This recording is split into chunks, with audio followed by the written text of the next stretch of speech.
Hello student, welcome back to my channel.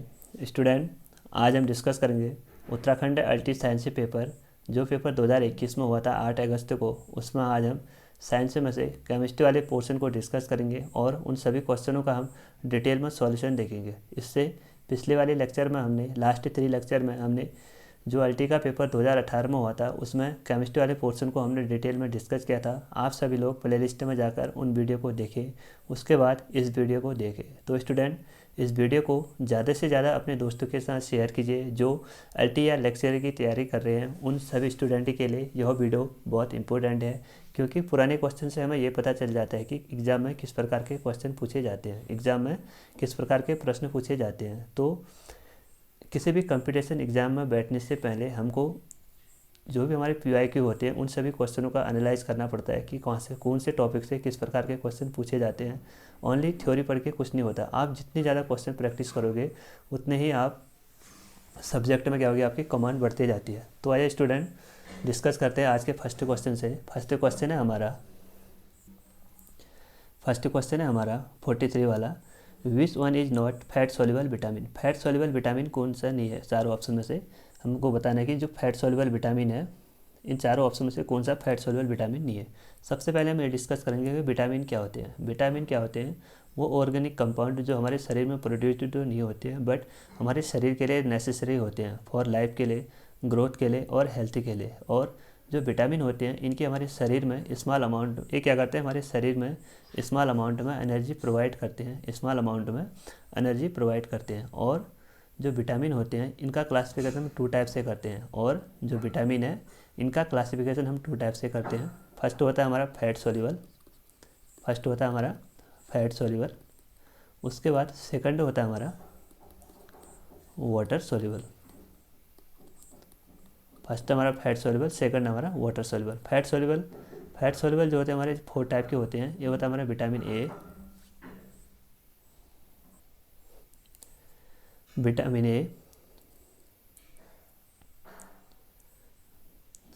D, vitamin E and vitamin के। ये होते हैं हमारे फैट सोल्यूबल विटामिन। कितने हमारे? 4। Vitamin A, vitamin D, vitamin E, vitamin के। उसके बाद होते हैं हमारे वाटर सोल्यूबल विटामिन। हमारे 2 होते हैं। एक होता है हमारा बी कॉम्प्लेक्स और एक होता है हमारा सी। ये कितने हमारे? Vitamin C. तो हमसे पूछा है कि इस चारों ऑप्शन में से कौन सा ऑप्शन फैट सोल्यूबल नहीं है। तो विटामिन ए फैट सोल्यूबल है, विटामिन ई भी फैट सोल्यूबल है, और विटामिन के ये भी फैट सोल्यूबल है, और जो विटामिन सी है वो हमारा वाटर सोल्यूबल है। तो जो फैट सोल्यूबल है इनको याद करने की एक ट्रिक होती है, कीड़ा करके, KEDA, कीड़ा। विटामिन डी, विटामिन के, vitamin E, vitamin D, vitamin A, ये हो गया हमारा फैट सोल्यूबल।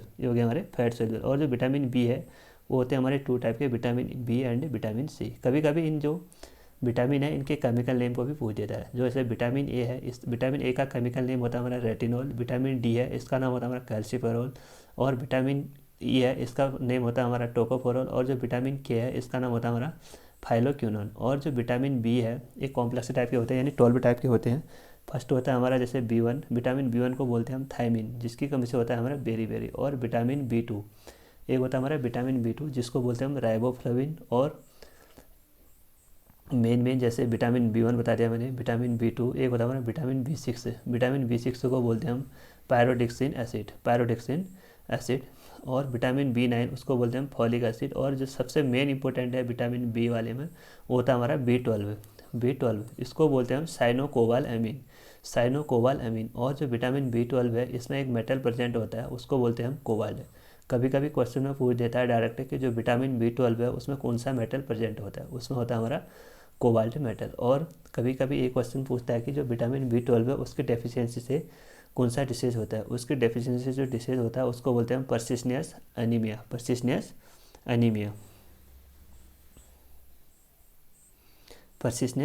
ये हो गया हमारे विटामिन बी। और जो विटामिन सी है इसको बोलते हैं हम अस्कॉर्बिक एसिड। विटामिन सी को बोलते हैं हम अस्कॉर्बिक एसिड, जिसकी कमी से क्या होता है हमारा जिसकी कमी से होता है हमारा स्कर्वी रोग होता है। ठीक है। उसके बाद हमारा सेकंड क्वेश्चन है, bond angle in ammonia molecule. हमको अमोनिया मॉलिक्यूल में बॉन्ड एंगल बताना है। सो सबसे पहले हम अमोनिया मॉलिक्यूल में हाइब्रिडाइजेशन देखेंगे कि अमोनिया मॉलिक्यूल में हाइब्रिडाइजेशन क्या होता है। तो स्टूडेंट देखा, हाइब्रिडाइजेशन निकालने का फॉर्मूला होता है Z is equal to 1/2 number of valence electron in central atom plus हम तभी करेंगे जब उस कंपाउंड में नेगेटिव चार्ज होगा। जितना नेगेटिव चार्ज हो उतने को हम प्लस करेंगे।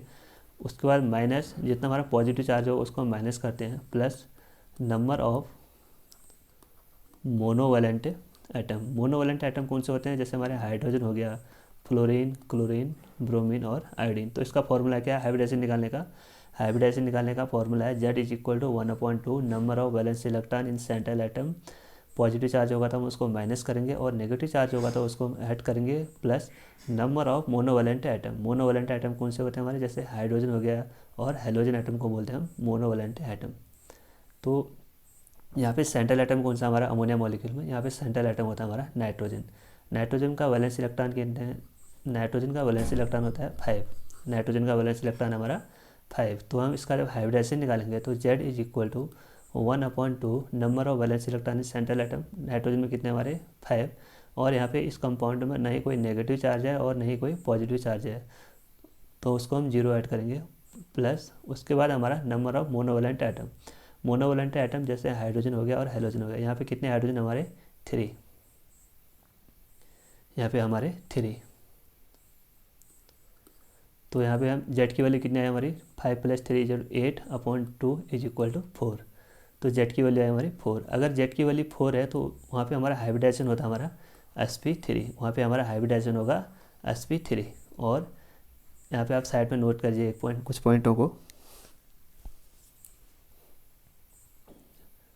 जब Z की वैल्यू 4 होती है तो वहाँ पे हाइब्रिडेशन होता है हमारा sp3। जब 3 होती है तो वहाँ पे हाइब्रिडेशन होता है हमारा sp2। जब 2 होती है तो वहाँ पे हाइब्रिडेशन होता है हमारा sp। अब हम इसमें देखेंगे बॉन्ड एंगल कि इस अमोनिया मॉलिक्यूल में कितना बॉन्ड एंगल है। अमोनिया मॉलिक्यूल में कितना बॉन्ड एंगल है।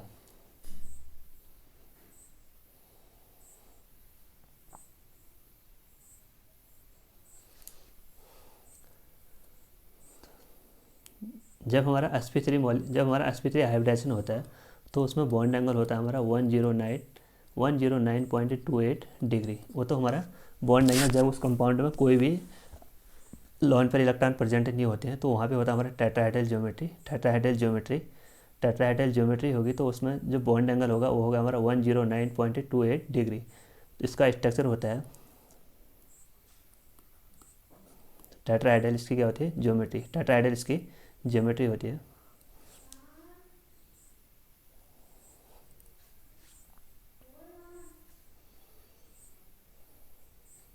टेट्राहेड्रल क्या है? इसकी ज्योमेट्री। जब उस कंपाउंड का बॉन्ड एंगल कितना होता है? 109.28 डिग्री। तो वहाँ पे होता है हमारा हाइब्रिडाइजेशन टेट्राहेड्रल। वहाँ पे होता है हमारा हाइब्रिडाइजेशन sp3 और जो उसकी ज्योमेट्री होती है वो होती है हमारी टेट्राहेड्रल। जब उसमें कोई भी अनपेयर्ड इलेक्ट्रॉन नहीं होते हैं जैसे CH4 यानी मेथेन मॉलिक्यूल, वहाँ पे हो गया हमारा हाइब्रिडाइजेशन sp3 और बॉन्ड एंगल हो गया हमारा 109.28 डिग्री और टेट्राहेड्रल हो गया इसकी ज्योमेट्री। और जब कंपाउंड में एक लोन पेयर होता है, जैसे अमोनिया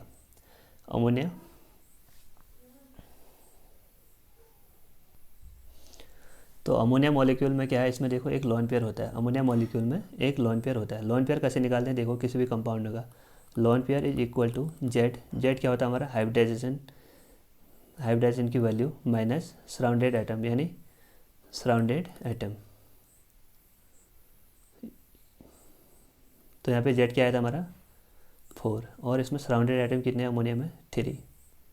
इसमें सराउंडेड एटम हमारे 3। तो यहाँ पे लोन पेयर कितना है हमारा? 1। लोन पेयर निकालने का फॉर्मूला क्या है हमारा? Z यानी हाइब्रिडाइजेशन की वैल्यू माइनस सराउंडेड एटम। जो भी कंपाउंड है उसमें सराउंडेड एटम कितने हैं उसमें से हम लोन पेयर निकालते हैं। तो Z यहाँ पे कितने थे हमारे? 4। और इसमें सराउंडेड एटम है अमोनिया में 3 हाइड्रोजन। जब हमने इसको माइनस किया तो यहाँ पे आई लोन पेयर की वैल्यू 1। तो अमोनिया में लोन पेयर कितने हमारे? 1। अगर कंपाउंड में लोन पेयर होता है तो वहाँ पे बॉन्ड एंगल क्या होता है हमारा? कम होता है। वहाँ पे जिस भी कंपाउंड हमारा लोन पेयर होंगे वहाँ पे बॉन्ड एंगल कम होता है। जितने ज़्यादा लोन पेयर होंगे उतना ही बॉन्ड एंगल कम होते जाएगा। यहाँ पे लिखिए आप, अगर लोन पेयर हमारे इंक्रीज होंगे तो बॉन्ड एंगल क्या होगा हमारा? डिक्रीज होगा। जितने ज़्यादा लोन पेयर इंक्रीज होंगे उतना कम बॉन्ड एंगल होता जाएगा। तो अमोनिया में कितने हमारे 1 लोन पेयर। वैसे अगर कंपाउंड में हाइब्रिडेशन क्या हमारा sp3, अगर sp3 है तो उसका हाइब्रिडेशन, उसमें जो बॉन्ड एंगल होना चाहिए वो तो होना चाहिए हमारा 109.28 डिग्री सेल्सियस। बट उस कंपाउंड में क्या हमारा एक लोन पेयर है, एक लोन पेयर की उससे उसका बॉन्ड एंगल क्या होता है हमारा डिक्रीज हो जाता है, उसका बॉन्ड एंगल डिक्रीज हो जाता है। नाइट्रोजन हाइड्रोजन हाइड्रोजन हाइड्रोजन, एक इसमें क्या होता है लोन पेयर होता है। लोन पेयर की वजह से इसमें जो कंपाउंड का जो बॉन्ड एंगल होता है वो डिक्रीज हो जाता है, और डिक्रीज हो जाता है तो उसकी वैल्यू कितनी हो जाएगी हमारी अमोनिया में 1.7.5 डिग्री सेल्सियस होता है हमारे बॉन्ड एंगल की वैल्यू अमोनिया मॉलिक्यूल में, जब उस कंपाउंड में क्या हमारा एक लोन पेयर है। और कभी कभी इसमें पूछ देता है अमोनिया में, जैसे इस साल पूछा कि अमोनिया में बॉन्ड एंगल कितना है, ये तो आ गया हमारा 1.7.5 डिग्री सेल्सियस, ये तो हो गया हमारा इसका बॉन्ड एंगल। हमसे पूछ देगा कभी क्वेश्चन में इसकी ज्योमेट्री क्या होती है, इसकी ज्योमेट्री होती है पिरामिडल, इसकी ज्योमेट्री होती है हमारी पिरामिडल। ठीक है स्टूडेंट, तो फर्स्ट ऑप्शन क्या है हमारा 109.5 डिग्री सेल्सियस, ये तो होता है हमारा जब हमारा हाइब्रिडेशन sp3 और उसमें बॉन्ड एंगल उसमें लॉन पेयर 0 हो, वो तो हो गया हमारा जब हाइब्रिडेशन क्या होगा हमारा sp3 और लॉन पेयर 0, और 107.5 ये होता है हमारा अमोनिया के लिए। अमोनिया में एक लॉन पेयर है तो लॉन पेयर की वजह से उसका जो बॉन्ड एंगल है वो डिक्रीज हो जाता है, लॉन पेयर की वजह से उसका बॉन्ड एंगल डिक्रीज हो जाता है। एक है हमारा 104.5 डिग्री सेल्सियस, ये होता है हमारा वाटर मॉलिक्यूल के लिए, क्योंकि देखो वाटर मॉलिक्यूल में जो वाटर मॉलिक्यूल है उसमें 2 लॉन पेयर होते हैं, उसमें 2 लॉन पेयर होते हैं। अगर लॉन पेयर जितने ज़्यादा होंगे तो लॉन पेयर जितने ज़्यादा हैं उतना ही क्या हो गया हमारा बॉन्ड एंगल कम हो जाएगा, उतना ही बॉन्ड एंगल कम हो जाएगा। तो इसका स्ट्रक्चर होता है वाटर का ऑक्सीजन हाइड्रोजन हाइड्रोजन। तो यहाँ पे क्या होता है हमारे 2 लॉन पेयर होते हैं, 2 लॉन पेयर होते हैं, जो जितने ज़्यादा लॉन पेयर होंगे उतना ही बॉन्ड एंगल कम होगा।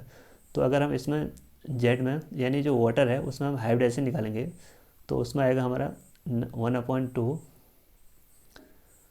Number of valence electron central atom यहाँ पे क्या हमारा सेंट्रल एटम हमारे यहाँ पे ऑक्सीजन, तो ऑक्सीजन में वैलेंस इलेक्ट्रॉन कितने होते हैं हमारे 6 plus number of monovalent atom कितने हैं यहाँ पे 2, तो यहाँ पे हाइब्रिडेशन हो गया हमारा 4, यानी हाइब्रिडेशन हो गया हमारा sp3। अगर sp3 है बट इसमें लॉन पेयर कितने हमारे 2, लॉन पेयर कैसे निकालते हैं अभी हमने यहाँ पे निकाला था, lone pair is equal to Z, यानी हाइब्रिडेशन का जो हमारा नंबर आया माइनस सराउंडेड एटम।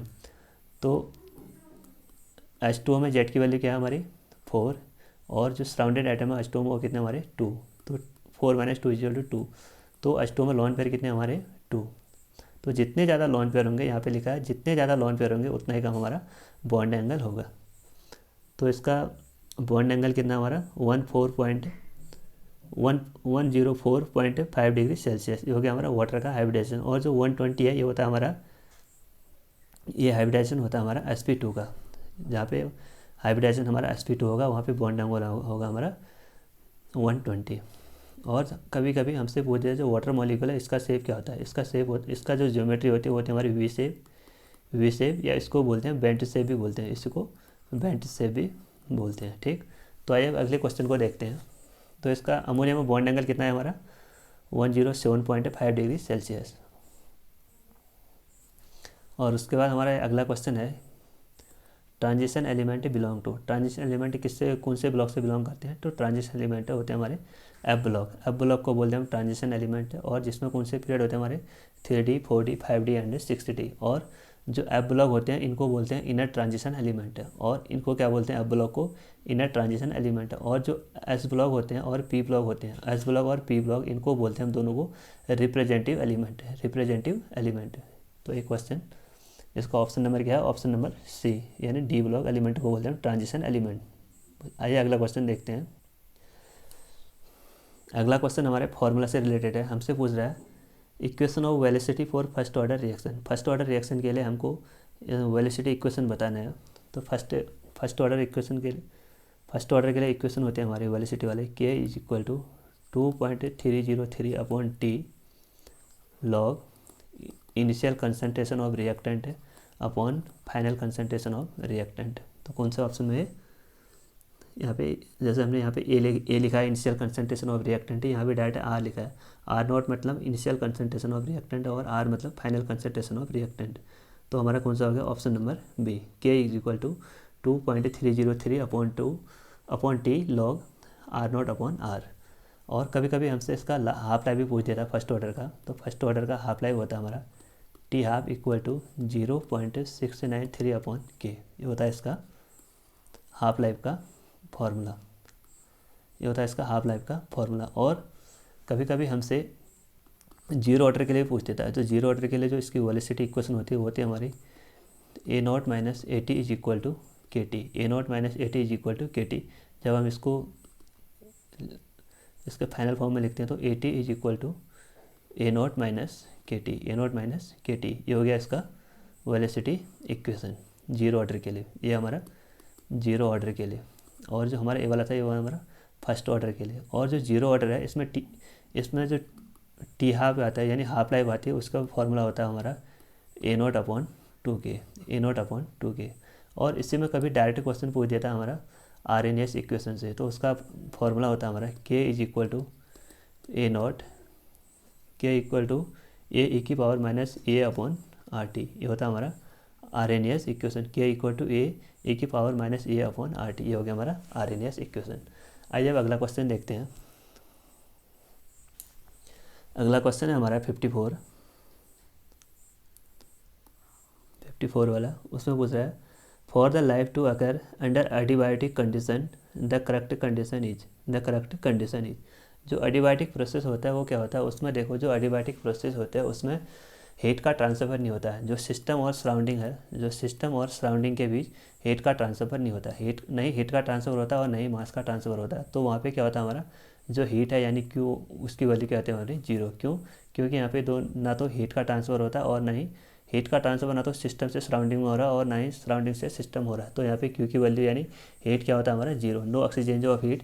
तो इसका कौन सा ऑप्शन सही हो गया हमारा, option number C, Q is equal to zero, ये होता है हमारा अब एडियाबैटिक प्रोसेस के लिए। आइए अब अगला क्वेश्चन देखते हैं।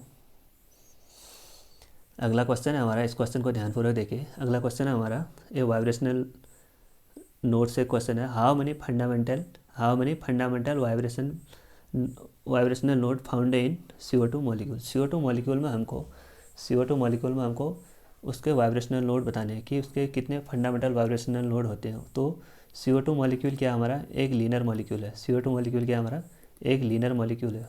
तो लीनर मॉलिक्यूल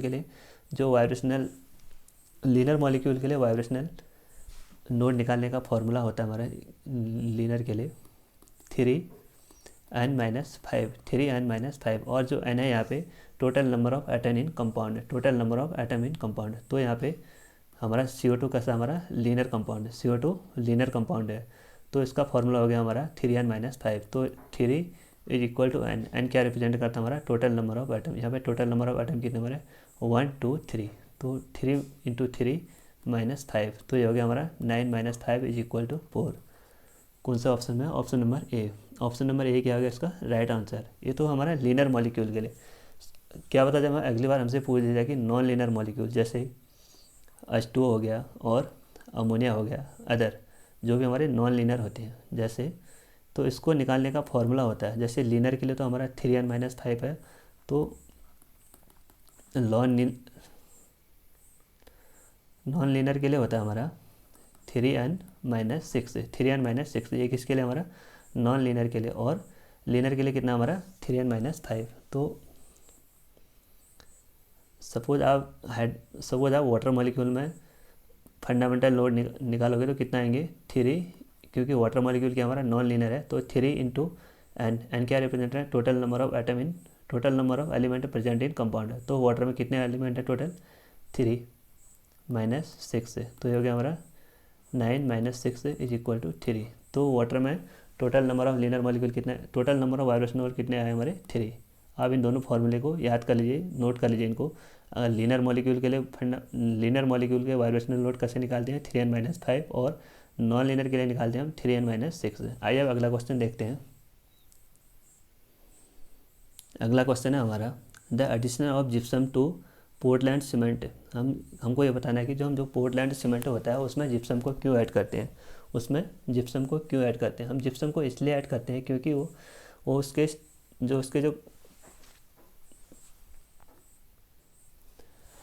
जो तो सीमेंट क्या होता है हमारा, एकदम से जम जाता है, यानी एकदम से जम जाता है। अगर एकदम से जम जाएगा तो हम उसका यूज़ किसी के लिए नहीं कर सकते, ना ही उसका यूज़ हम कंक्रीट के लिए कर सकते हैं और अदर वर्क के लिए हम उसका यूज़ नहीं कर सकते। तो जिप्सम क्या करता है, जो उसके उसके जो सेटिंग कंट्रोल को क्या करता है, वो जो सेटिंग पावर है उसको कंट्रोल करता है, जो सेटिंग पावर है उसको कंट्रोल करता है। तो जिप्सम की जो मात्रा होती है पोर्टलैंड सीमेंट में, वो हम लगभग मिलाते हैं 3% टू 4% समथिंग, हम इतना जिप्सम किसी भी सीमेंट में ऐड करते हैं। तो जिप्सम का काम क्या है यहाँ पे, जिप्सम का काम है preventing rapid setting of cement. Cement को शीघ्र जमने से वो क्या करता है, रोकता है। सीमेंट को शीघ्र जमने से वो रोकता है पोर्टलैंड जिप्सम पोर्टलैंड सीमेंट में। तो स्टूडेंट, इस वीडियो को यहीं पे एंड करते हैं, और इसके जो अदर क्वेश्चन है उनको हम आगे वाले पोर्शन में डिस्कस करेंगे, आगे के लेक्चर में डिस्कस करेंगे। तो आप सभी लोग इस वीडियो को लाइक कीजिए, शेयर कीजिए और सब्सक्राइब कीजिए। Thank you student.